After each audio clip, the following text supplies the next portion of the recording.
Okay, so this is one of the finest surviving Etruscan temple statues that we have.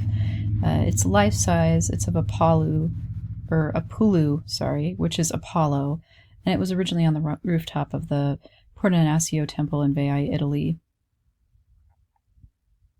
And it was made of painted terracotta, so that's what this is made out of. And it's painted with bright colors, which have faded over time, but it's kind of interesting because you can still kind of see some of the coloration on the statue.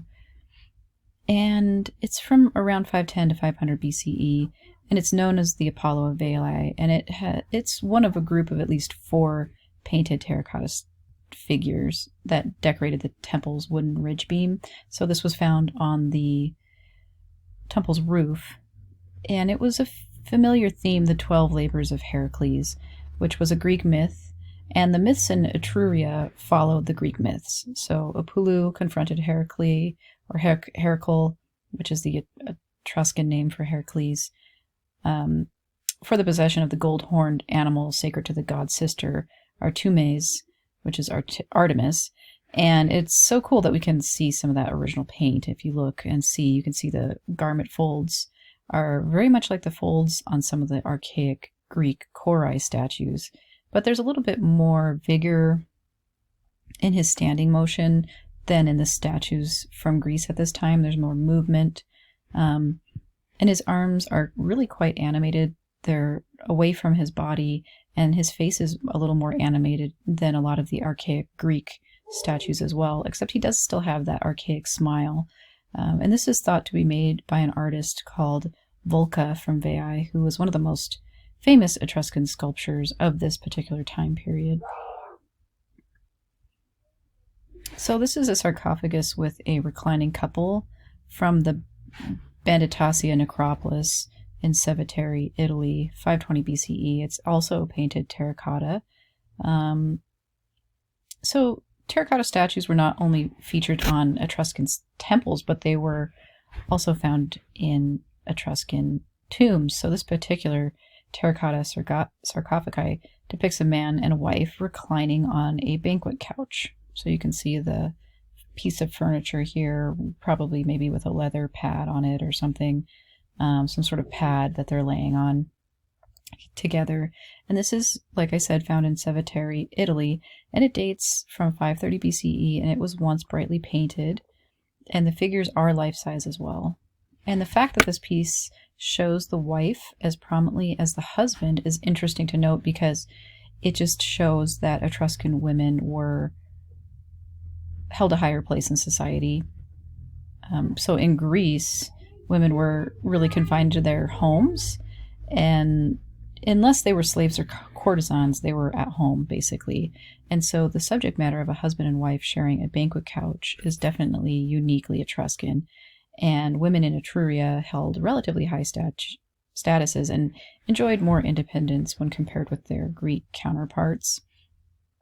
And women were allowed to attend public events, such as banquets and sporting events, and the names of mothers were often mentioned on the graves of deceased children instead of just the father, like in Greece. Think back to the Hegesso grave stele in Greece when it only mentioned the father and not the mother. Well, in Etruria, the mother would have been mentioned because women just were more respected and held higher statuses in Etruscan society. So if we look at this sarcophagus again, we can see their faces are very animated. They look really happy. They have that sort of archaic smile in a way, but they're even more animated than their Greek counterparts. And the woman is thought to have held a perfume flask and a pomegranate at one time. And the man also, he's holding an egg in his hand. I'm having a hard time seeing it. Maybe it's in this hand, but that actually symbolizes regeneration. And they're not stiff and frontal like the archaic Greek sculptures at the same time. If we take a look at the bodies of the figures, we can see the torso has a lot of definition in both figures, but the legs are kind of basic shapes, and the transition from the torso to the legs is kind of not realistic. It's pretty unnatural looking, really. But we can still see that the vibrant faces, they're still very Etruscan in style.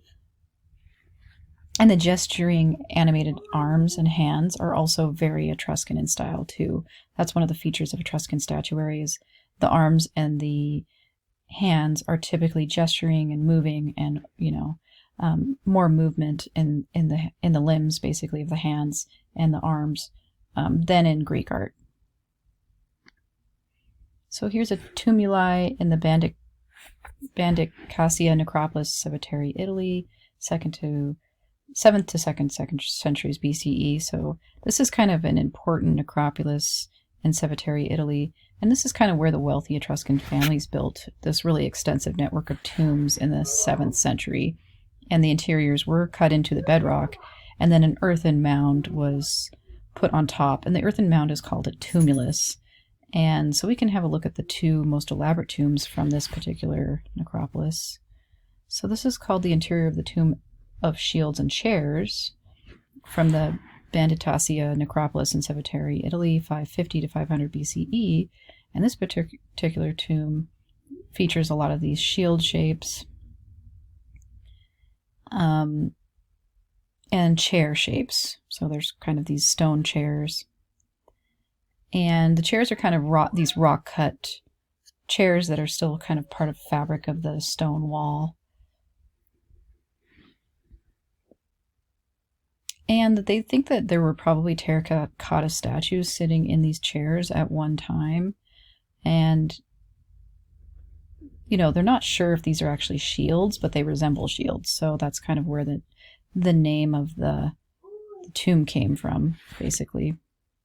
Although we're not sure if those were shields or something else, because a lot of the probably original paint is gone now. So, and the terracotta statues that they believe once sat in these chairs is now gone. So here's the plan of the Tomb of the Shields and Chairs, and it follows the typical Etruscan house plan of this period. So it's pretty much identical to an Etruscan house. There's only one entrance and a series of several chambers that house different sarcophagi. So I believe this might be the entrance here. And then, throughout the tomb, there are different chambers with different sarcophagi in there. And yeah, there's only one entrance. And this is similar to, like I said, a typical Etruscan house plan at the time. So this tomb is called the interior of the Tomb of Reliefs, and it is from the same necropolis at Cerveteri, and the walls are covered with painted stucco reliefs. And so the stools, mirrors, there's drinking cups, there's pitchers. It suggests this domestic space. So they are basically trying to make this house much like the House of the Living, but this would be a house for the dead. And there are motifs kind of featuring a helmet and a shield, and these are signs of the elite. And there are motifs featuring a three-headed dog beneath the couch. I think it might be here. And this is Cerberus, and this is the guardian of the gate to the underworld. So yeah, and you can just see all the domestic. And here's a cat. That's kind of neat. And yeah, the three-headed dog is underneath the couch, as you can see. And so it's basically symbolizes or is trying to emulate like a real life living space that would have existed at this time. So we'll take another look at a different tomb, the Tomb of the Leopards from the Monterazzi necropolis in Tarquinia, Italy, 480 BCE. So this is a completely different necropolis, but it does hold some interesting Etruscan tomb examples.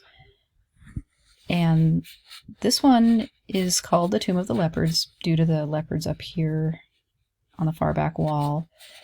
And you can see there's kind of a triangular shaped pediment that holds those leopards. And there's kind of the main subject here is banqueting couples. And the men have dark skin, the women have light skin, which is kind of a common convention found in ancient art.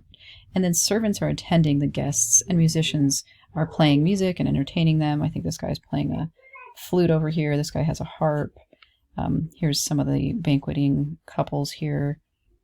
And so that also, the servants here. So And this may take place in a tent, which could just, serve to kind of show that this is kind of a tent shape. They think it might have been taking place in a tent. And you can see the figures are very animated, which is kind of a major characteristic of Etruscan figures.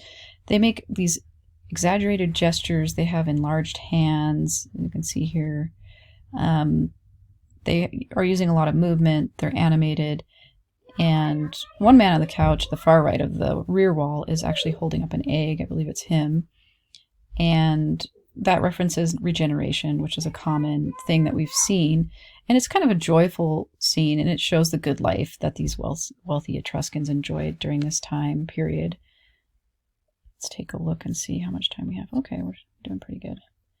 We're kind of blowing through this, but it's not a very long chapter, so this is diving and fishing, which is a detail of the left wall of the second chamber from the tomb of hunting and fishing at the necropolis of Monterazzi in Tarquinia, Italy, 530 to 520 BCE, fresco. So the Etruscan painters of this time are not as preoccupied with trying to depict advanced figural representations like the Greeks were during this time. At this time, the Greeks were experimenting with like foreshortening, representing the human body from a number of different poses and angles, but the Etruscan figures are still pretty basic. But the painters did excel at showing the natural world. This is called the Tomb of Hunting and Fishing, and it's called and this is called Diving and Fishing, and this is a detail from the left wall of the second chamber. And it's from the Monterazzi necropolis as well, and it shows the Etruscan just enjoying the pleasures of nature. Here a youth is diving off a rocky outcropping. Might be another one here climbing, but he's diving down. These guys are in boats, probably, fishing. And there's these colorful birds in the sky that are quite cheerful, and the style does look like the Minoan Acrotini spring fresco that we looked at several chapters ago. And it also looks like a mural from the tomb that we looked at in the chapter on Greece, the Tomb of the Diver. But the one from Greece was 50 years later than this fresco. So the Greeks might have been actually emulating the Etruscans